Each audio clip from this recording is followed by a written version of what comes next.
The end of the Ottoman Empire following the First World War left a vacuum of power in the Levant. Here, in this former Ottoman region, was the land of Palestine, settled by a diverse population of Christians, Muslims, and Jews alike. The power vacuum was quickly filled by France and Great Britain, who secretly drafted the Sykes-Picot Agreement of 1916, which proposed to divide the Ottoman territories between the two powers.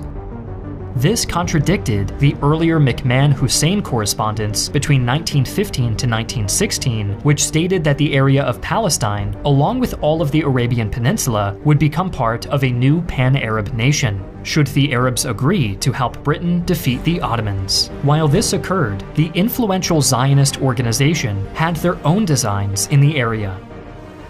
At the Paris Peace Conference of 1919, the Zionists, led by Chaim Weizmann, proposed that a Jewish homeland be established in the Palestinian territory. Their proposed borders included what would become present-day Israel, western Jordan, southwestern Syria, and southern Lebanon. No representation was afforded to the Arabs or Palestinians residing in the territory during these discussions. For the Zionists, the settlement of Palestine was not a colonial venture, but instead a return from exile to the land of Israel, their ancient homeland. For the Palestinians, however, this distinction seemed to matter little, as Jewish immigrants began to arrive and steadily dispossess many Palestinians from their homes. Despite these concerns, the Zionists appeared to have the upper hand, thanks to the implicit approval of the British government.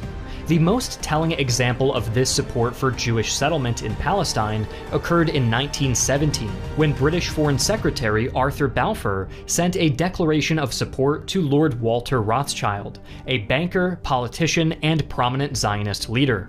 The nature of the Balfour Declaration would become public on November 9th of that year, when it was published in the British press.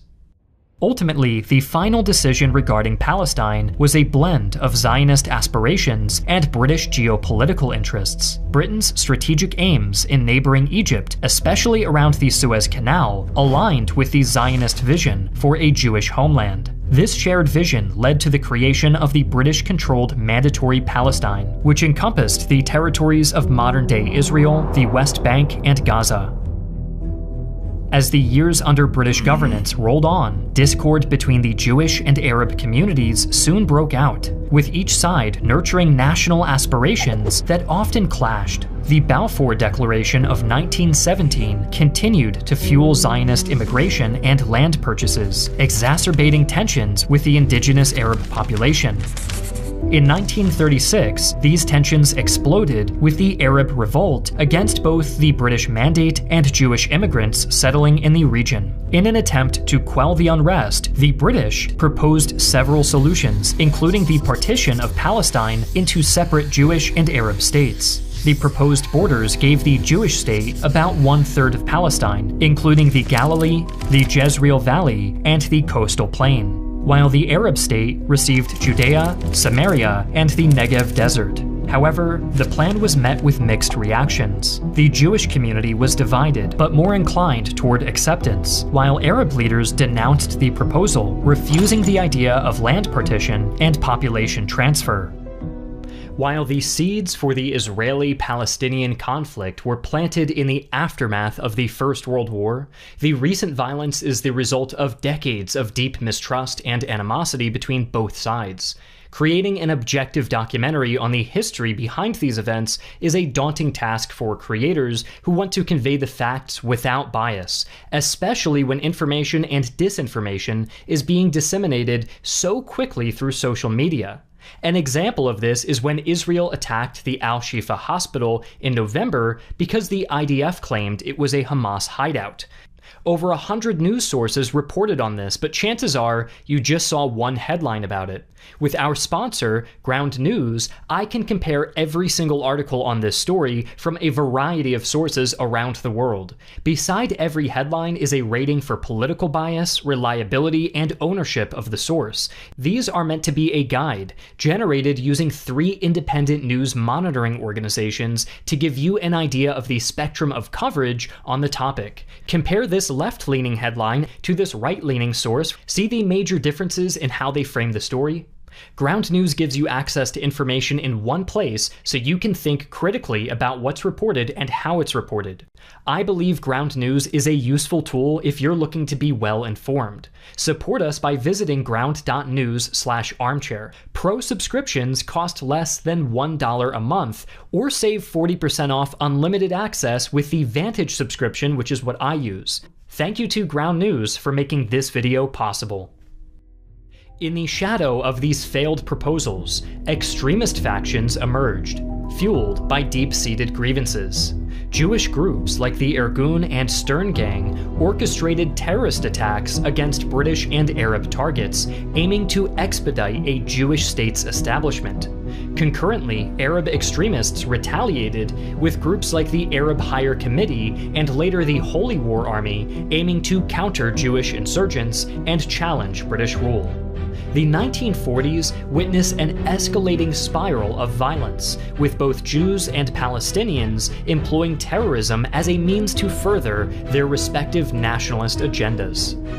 In the aftermath of the Holocaust, which had convinced many Jews that they could never be safe without their own state, the United Nations proposed a two-state solution in 1947, envisioning separate Jewish and Arab states. The plan designated the Fertile Galilee region, the coastal plain, and the Negev Desert to the proposed Jewish state. Conversely, the hill regions of Judea and Samaria, along with the coastal Gaza Strip, were allocated to the proposed Arab state. Jerusalem, holding religious significance for both communities, was to be an international city. These allocations aimed to distribute the land based on demographic and agricultural considerations, but significantly altered the existing territorial status quo, fueling tensions further. The Jewish leadership accepted the proposal, seeing it as a step toward an independent Jewish state. However, the Arab leadership rejected it outright, refusing to recognize any partition of the territory and the separation of its peoples. Seeing few other options, Jewish leaders declared independence in 1948, establishing the State of Israel. This immediately triggered the Arab-Israeli War, as neighboring Arab states invaded to crush what they saw as a Zionist occupation. Despite the odds stacked against the Israeli defenders, the war ended in 1949 with an Israeli victory, establishing the Green Line as the de facto border for the new Jewish state.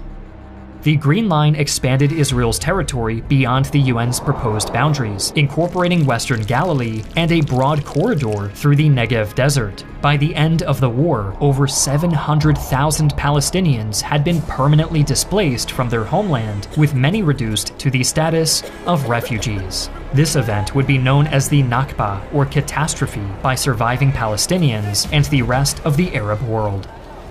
Although hostilities ceased, the agreements didn't resolve the core conflict, merely pausing territorial disputes. From 1949 to 1967, the Gaza Strip was under Egyptian occupation and the West Bank under Jordanian occupation. The end of the war also saw Israel's alleged violation of the UN General Assembly Resolution 181, as it expanded beyond the UN's proposed boundaries, further souring relations with neighboring Arab states. Concurrently, border skirmishes, issues over the Straits of Tiran, and the 1956 Suez Crisis further exacerbated problems with the Arabs. Israel's probing into surrounding territories and retaliatory actions against cross-border attacks further strained relations in the region, setting the stage for June 5, 1967, when preemptive Israeli airstrikes against Egyptian airfields caused a coalition of Arab states to simultaneously declare war and attack Israel across multiple fronts. Despite being grossly outnumbered, Israel quickly launched an immediate offensive, capturing the Sinai Peninsula, Gaza Strip, West Bank, East Jerusalem, and the Golan Heights at a lightning pace. The war concluded on June 10th, marking what we now know as the Six-Day War. These newly acquired territories significantly expanded Israel's borders, with the Green Line being superseded by the ceasefire lines established at the end of the conflict. From 1967 onwards, new Israeli settlements would be established across the occupied territories of Gaza and the West Bank, often encroaching on Palestinian land to do so. The aftermath of the Six-Day War left a lingering tension in the region, with the Arab states seeking to recover their territories lost to Israel. These tensions eventually sparked the Yom Kippur War in 1973, where Egypt and Syria launched coordinated surprise attacks against Israel to regain the Sinai Peninsula and the Golan Heights. However, by the end of the war, Israeli forces had repelled the invasions and even advanced into Egyptian and Syrian territories beyond the pre-war lines. Despite these territorial changes during the conflict, the borders essentially returned to their pre-war status following disengagement agreements in 1974 and 1975. Even with the memories of Yom Kippur still fresh, an unprecedented moment occurred in 1978 at Camp David in the United States. Here, agreements were signed between Egyptian President Anwar Sadat and Israeli Prime Minister Menachem Begin, which led to a peace treaty and normalized relations the following year. Part of this treaty involved Israel returning the Sinai Peninsula to Egypt, which was finalized in 1982. Meanwhile, Israeli military rule over the West Bank transitioned to a semi-civil authority under the Israeli Ministry of Defense.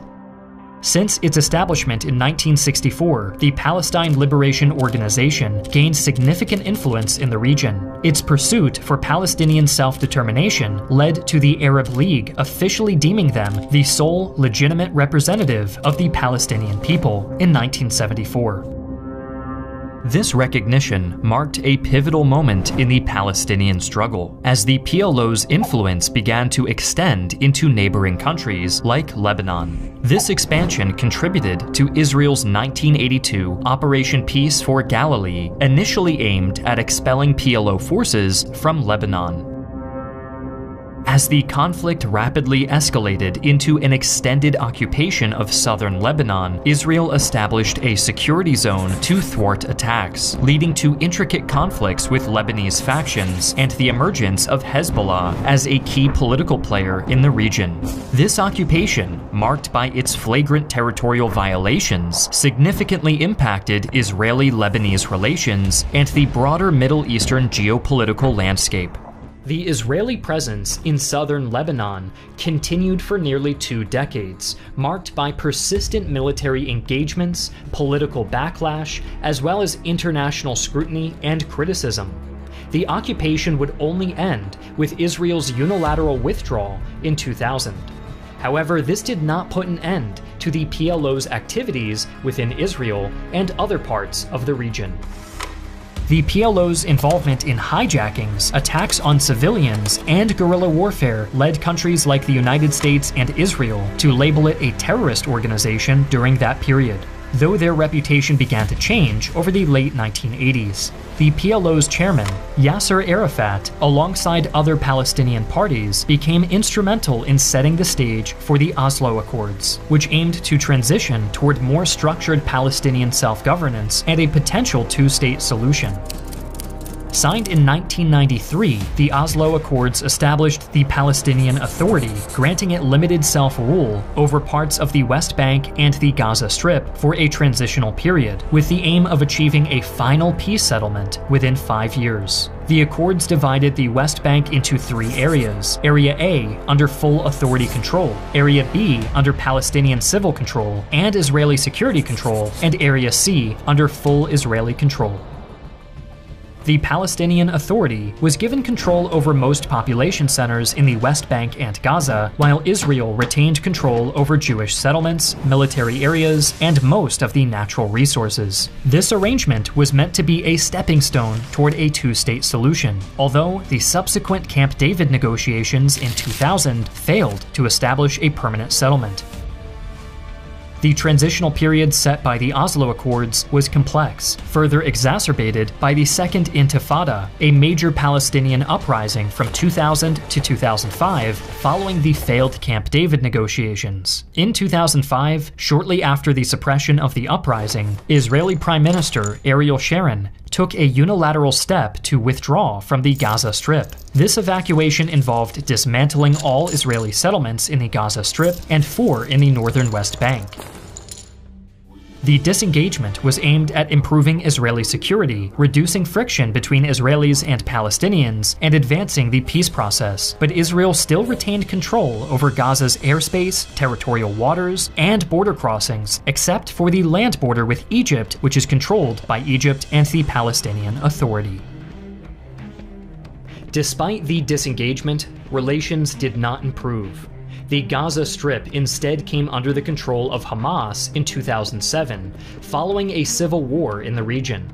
This split the Palestinian territories de facto, with the West Bank controlled by the Palestinian National Authority and Gaza by Hamas.